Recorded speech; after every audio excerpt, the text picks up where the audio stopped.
ನಮಸ್ಕಾರ ವೀಕ್ಷಕರೇ.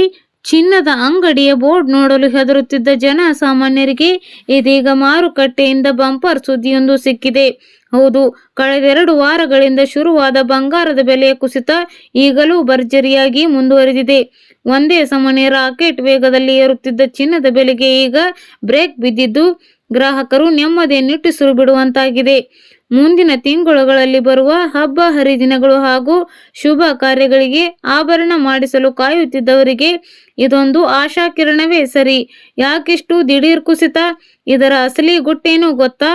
ಮಾರುಕಟ್ಟೆ ತಜ್ಞರ ವಿಶ್ಲೇಷಣೆಯ ಪ್ರಕಾರ ಜಾಗತಿಕ ಆರ್ಥಿಕ ನೀತಿಗಳಲ್ಲಿನ ದಿಢೀರ್ ಬದಲಾವಣೆ ಹಾಗೂ ಡಾಲರ್ ಮೌಲ್ಯದ ಏರಿಳಿತವೇ ಈ ಕುಸಿತಕ್ಕೆ ಪ್ರಮುಖ ಕಾರಣ.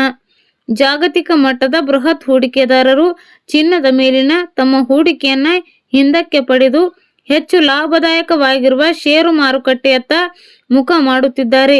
ಇದರಿಂದಾಗಿ ಅಂತಾರಾಷ್ಟ್ರೀಯ ಮಾರುಕಟ್ಟೆಯಲ್ಲಿ ಚಿನ್ನಕ್ಕೆ ಬೇಡಿಕೆ ಕಡಿಮೆಯಾಗಿ ಬೆಲೆ ಪಾತಾಳಕ್ಕೆ ಕುಸಿಯುತ್ತಿದೆ. ಆದರೆ ವೀಕ್ಷಕರೇ, ಬೆಲೆ ಕಮ್ಮಿ ಆಯ್ತಲ್ಲ, ಇದೇ ಒಳ್ಳೆ ಟೈಮ್ ಅಂತ ಈಗಲೇ ಅವಸರ ಮಾಡಿ ಜ್ಯುವೆಲ್ಲರಿ ಶಾಪ್ ಕಡೆ ಓಡಬೇಡಿ. ಯಾಕೆ ಗೊತ್ತಾ? ಆರ್ಥಿಕ ವಿಶ್ಲೇಷಕರ ಪ್ರಕಾರ ಮುಂಬರುವ ದಿನಗಳಲ್ಲಿ ಚಿನ್ನದ ದರದಲ್ಲಿ ಇನ್ನಷ್ಟು ಭಾರೀ ಕುಸಿತವಾಗುವ ಲಕ್ಷಣಗಳು ನಿಶ್ಚಲವಾಗಿದೆ. ಅಂತಾರಾಷ್ಟ್ರೀಯ ಮಾರುಕಟ್ಟೆಯ ಟ್ರೆಂಡ್ ಹೀಗೆಯೇ ಮುಂದುವರಿದರೆ ದರ ಮತ್ತಷ್ಟು ಅಗ್ಗವಾಗಲಿದೆ. ಹಾಗಾಗಿ ನಿಮ್ಮ ಕಷ್ಟದ ಹಣಕ್ಕೆ ತಕ್ಕ ಮೌಲ್ಯ ಸಿಗಬೇಕಾದರೆ ಆತುರ ಪಡದೆ ಇನ್ನೂ ಕೆಲವು ದಿನಗಳ ಕಾಲ ಕಾದು ನೋಡುವುದು ಅತ್ಯುತ್ತಮ ನಿರ್ಧಾರ. ಈಗಲೇ ಕೊಂಡರೆ ನೀವು ಮುಂದೆ ಸಿಗಬಹುದಾದ ದೊಡ್ಡ ಲಾಭದಿಂದ ವಂಚಿತರಾಗಬಹುದು. ಸ್ನೇಹಿತರೆ, ನಿಮ್ಮ ಪ್ರಕಾರ 1 ಗ್ರಾಂ ಚಿನ್ನದ ಬೆಲೆ ಎಷ್ಟು ರೂಪಾಯಿಗೆ ಬಂದು ನಿಂತರೆ ಸಾಮಾನ್ಯ ಮತ್ತು ಮಧ್ಯಮ ವರ್ಗದ ಜನರಿಗೆ ಕೊಳ್ಳಲು ಯಾವುದೇ ಹೊರೆಯಾಗುವುದಿಲ್ಲ? ನಿಮ್ಮ ನಿಖರವಾದ ಲೆಕ್ಕಾಚಾರವನ್ನು ಕಮೆಂಟ್ ಬಾಕ್ಸ್ನಲ್ಲಿ ಮರೆಯದೆ ಹಂಚಿಕೊಳ್ಳಿ. ಬನ್ನಿ, ಹಾಗಾದರೆ ತಡ ಮಾಡದೆ ಇವತ್ತಿನ ಚಿನ್ನ ಮತ್ತು ಬೆಳ್ಳಿಯ ನಿಖರ ರೇಟ್ ಮಾರುಕಟ್ಟೆಯಲ್ಲಿ ಎಷ್ಟಿದೆ ಅಂತ ನೋಡೋಣ. ಅದಕ್ಕೂ ಮುನ್ನ ಈ ಮಾರುಕಟ್ಟೆ ಏರಿಳಿತಗಳಿಗೆ ಪ್ರಮುಖ ಕಾರಣವಾಗಿರುವ ಅಮೆರಿಕದ ಡಾಲರ್ ಎದುರು ನಮ್ಮ ಭಾರತೀಯ ರೂಪಾಯಿಯ ಇಂದಿನ ಮೌಲ್ಯ ಎಷ್ಟಿದೆ ಅನ್ನೋದನ್ನ ಮೊದಲಿಗೆ ನೋಡೋಣ. ನಿನ್ನೆ ಒಂದು USA ಡಾಲರ್ಗೆ ರೂಪಾಯಿ ಮೌಲ್ಯ 96 ರೂಪಾಯಿ 30 ಪೈಸೆ ಇತ್ತು.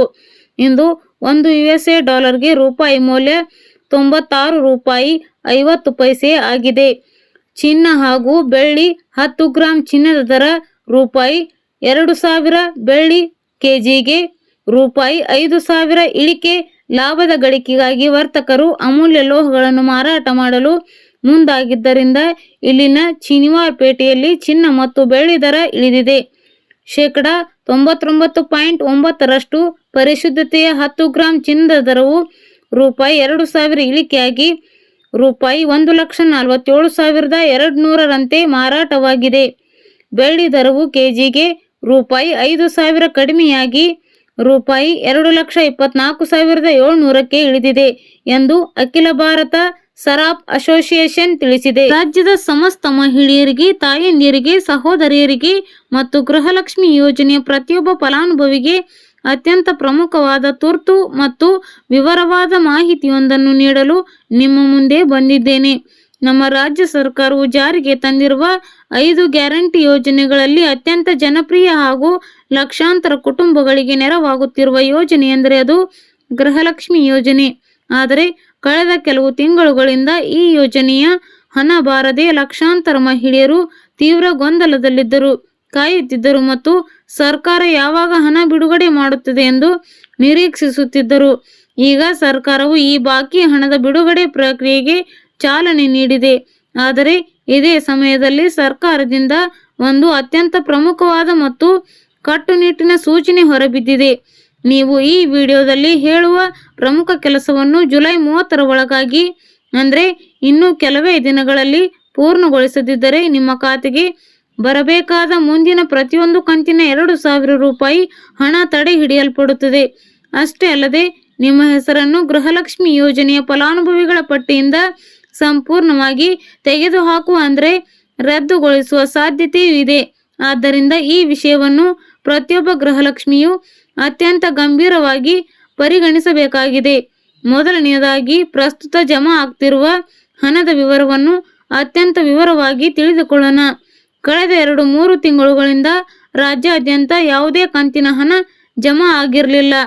ಇದರಿಂದಾಗಿ ಸಾಕಷ್ಟು ಬಡ ಕುಟುಂಬಗಳಿಗೆ ದಿನನಿತ್ಯದ ಸಂಸಾರದ ಖರ್ಚು ವೆಚ್ಚಗಳನ್ನು ತೂಗಿಸಲು ಕಷ್ಟಪಡುತ್ತಿದ್ದ ತಾಯಂದಿರಿಗೆ ತುಂಬಾ ತೊಂದರೆಯಾಗಿತ್ತು.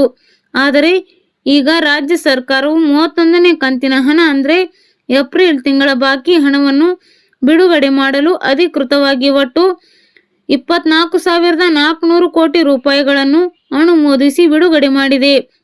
ನಮ್ಮ ಕರ್ನಾಟಕ ರಾಜ್ಯದಲ್ಲಿ ಒಟ್ಟು 1,24,48,000ಕ್ಕೂ ಹೆಚ್ಚು ನೋಂದಾಯಿತ ಮಹಿಳೆಯರು ಈ ಗೃಹಲಕ್ಷ್ಮಿ ಯೋಜನೆಯ ಲಾಭ ಪಡೆಯುತ್ತಿದ್ದಾರೆ.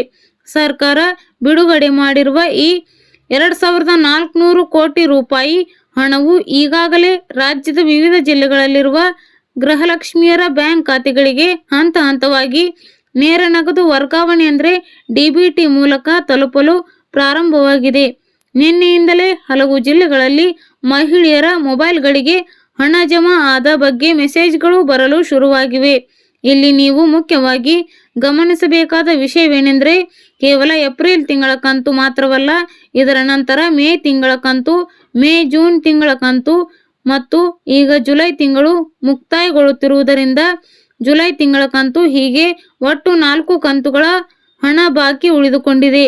ಸರ್ಕಾರವು ಹಂತ ಹಂತವಾಗಿ ಪ್ರತಿಯೊಂದು ಬಾಕಿ ಕಂತಿನ ಹಣವನ್ನು ನೇರವಾಗಿ ನಿಮ್ಮ ಬ್ಯಾಂಕ್ ಖಾತೆಗೆ ಜಮಾ ಮಾಡಲು ಎಲ್ಲ ಸಿದ್ಧತೆಗಳನ್ನು ಮಾಡಿಕೊಳ್ಳುತ್ತಿದೆ. ಸರ್ಕಾರಕ್ಕೆ ತನ್ನದೇ ಆದ ಹಣಕಾಸಿನ ಯೋಜನೆಗಳು ಮತ್ತು ಲೆಕ್ಕಾಚಾರಗಳಿರುತ್ತವೆ. ಹವಾಮಾನ ವರದಿ. ಮುಂಗಾರು ಆರ್ಭಟ. ಜುಲೈ 27ರವರೆಗೆ ಭಾರೀ ಮಳೆ, ಯೆಲ್ಲೋ ಅಲರ್ಟ್. ರಾಜ್ಯಾದ್ಯಂತ ಕೊಂಚ ಬಿಡುವು ನೀಡಿದ್ದ ಮುಂಗಾರು ಮಳೆ ಮತ್ತೆ ಭಾರೀ ಚುರುಕುಗೊಂಡಿದೆ. ಜುಲೈ 27ರವರೆಗೆ ಕರಾವಳಿ, ಮಲೆನಾಡು ಹಾಗೂ ಒಳನಾಡಿನ ಹಲವು ಜಿಲ್ಲೆಗಳಲ್ಲಿ ವ್ಯಾಪಕ ಮಳೆಯಾಗಲಿದೆ ಎಂದು ಭಾರತೀಯ ಹವಾಮಾನ ಇಲಾಖೆ ಹಾಗೂ ಕರ್ನಾಟಕ ರಾಜ್ಯ ನೈಸರ್ಗಿಕ ವಿಕೋಪ ಉಸ್ತುವಾರಿ ಕೇಂದ್ರ ತಿಳಿಸಿವೆ. ಮುನ್ನೆಚ್ಚರಿಕಾ ಕ್ರಮವಾಗಿ ಹವಾಮಾನ ಇಲಾಖೆಯು ವಿವಿಧ ಜಿಲ್ಲೆಗಳಿಗೆ ಯೆಲ್ಲೋ ಅಲರ್ಟ್ ಘೋಷಿಸಿದೆ.